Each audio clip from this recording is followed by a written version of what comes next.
Hey, Marshall Lee here, and welcome to the first video in this series called Within the Community. In this playlist, I'm going to go over some various topics, like gaming updates, accessories, various things to buy and what not to buy, maybe some gaming politics, etc, etc, etc.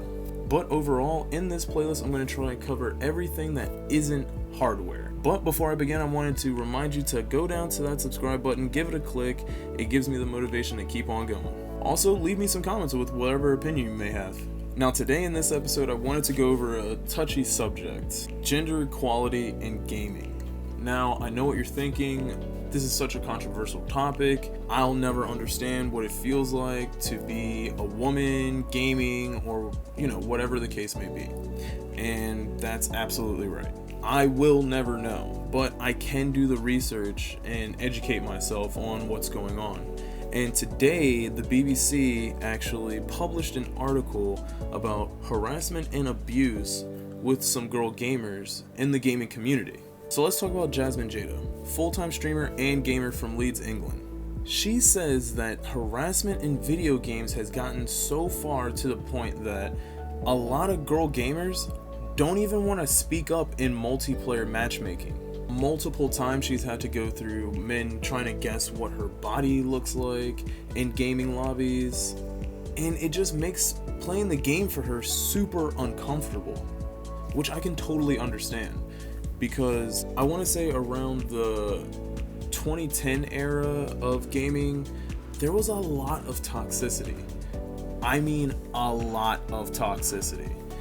And even I, as a teenage boy, I used to be one of those toxic players that would really kind of reel into the opponent.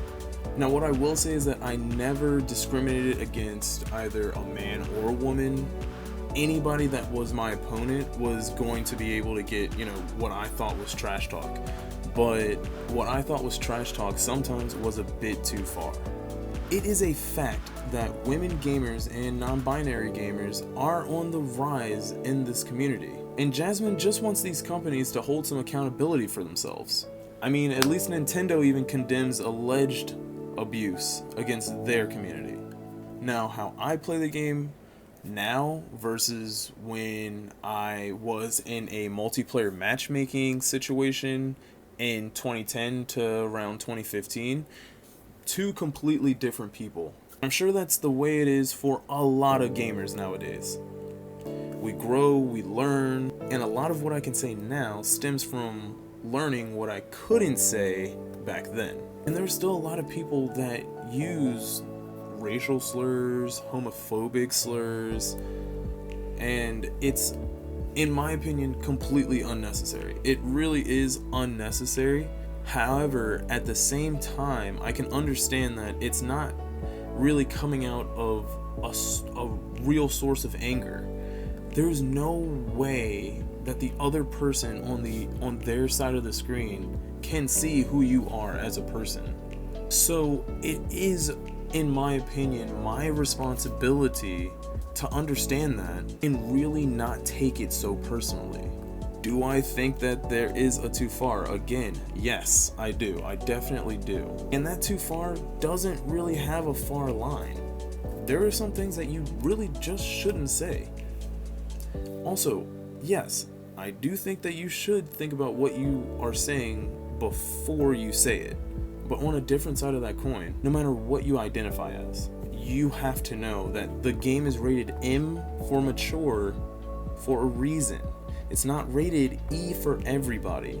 It is rated M for mature for a reason. And with that, really think to yourself, are these people lashing out at me because they know who I am? I may sound like I have a deep voice and I'm from a certain racial ethnicity. I can or can't be, right? There's no way of them knowing that. And I use they as the opponent or whoever's harassing you online, specifically in video games. They are just trying to hit trigger points. They're just trying to trigger you. As soon as somebody says something to you that you don't agree with about yourself, not necessarily any opinion about anything else other than yourself. You have that right to speak up for yourself and say, hey, what you said made me feel uncomfortable. I really would appreciate it if you didn't say that anymore, or whatever variation of words that you want to use to convey how you feel about what that person said. If that person doesn't apologize and that person has no remorse and that person continues to do it, that right there is the last straw. You don't have to keep putting up with that. Leave the game. Report them. That is the best possible option that you could do. It'll save your mental health, and that player might be removed completely. So Jasmine Jada even said, 9 times out of 10, the things people say to her online will be stereotypical sexist remarks, like about being in the kitchen.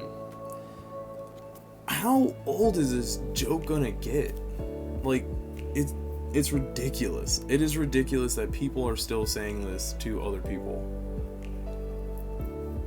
It's ridiculous that men are saying this to women. Like, they're your teammate. They're on the same team as you. It just doesn't make any sense. And when I say they're on the same team as you, I mean gamers as a community. We're all on the same team. She also says, there's no girl I know that hasn't experienced some sort of sexism or sexual harassment while playing an innocent game. Just ridiculous to think about. And she says basically the most toxic community of gamers: Call of Duty, Valorant, and Counter-Strike. First-person shooters. Now, Call of Duty did something really good. They did ban over 350,000 accounts for toxic behavior. And they've created new software to detect offensive messages in the chat boxes. Riot Games' Valorant has some similar software, and Counter-Strike allows you to kick somebody out of the game. But Jasmine still thinks there's a lot more that needs to be done by the developers to prevent abuse from happening, or continuing even. She mentions, it would be nice to have a way of monitoring what people are actually saying, so that if you were to report them for their comments that were massively inappropriate, it's not just a he/she said type thing. And the PlayStation Network now does this. They do keep records of voice chat that you have with your friends while online. I do agree and disagree with this software. I do think it's a bit of a privacy invasion. I don't really know all the facts right now about the software, and I will touch on that software in a different video. But she goes on to say, if someone were to say something to me and I report it, there's no evidence to back it up that they've done it. And I completely understand where she's coming from. I, as a man, will never experience that, so I will never truly know what it feels like to be in her shoes. But I understand where she's coming from. And it's now even getting to a point with her where her trust in men is diminishing rapidly. She says that she receives constant rape threats, which is never acceptable. Never acceptable. No matter if you're talking to me, as a man to another man, on the game, or anybody else, even as a joke. It's unacceptable. In gaming, it's just a sensitive topic for some people, and it shouldn't be joked about. Well, that's all I have for now. I hope this gave you a little bit more insight on what's going on in our community and what we need to change. It's not going to be a hard decision to make to be a better person. It really isn't that hard of a decision to make. It's a lot better, and you make somebody else feel better when they're more comfortable playing the game. If you're just a little more decent, just change a little bit. That's it. Day by day, until you actually can understand what maybe somebody else is going through and why they're even gaming. There's a difference between trash talk and harassment. Thanks for watching.